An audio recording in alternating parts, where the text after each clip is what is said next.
Here are my three big things to watch ahead of the budget on Wednesday. The first is just how big a hole has the Chancellor got to fill. There were estimates it could be 30 or 40 billion a few weeks ago.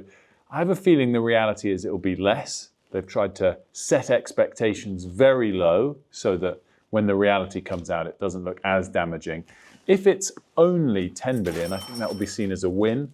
If it's more like 20, it's still going to be a very hard set of tax increases for the Chancellor to sell. The second is, how does she raise those taxes? And the big question here is, does she take political pain, break a manifesto pledge, and increase one of the big taxes, like, for example, income tax or VAT?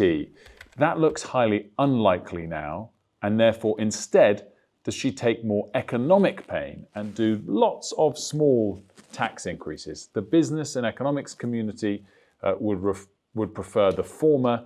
The politicians perhaps prefer the latter. And finally, what does it all do for economic growth? Of course, we won't know the real answer to that, not just for months, but for years. But we will get economic forecasts from the government, from the Office for Budget Responsibility going forward, and all sorts of other experts in the days afterwards.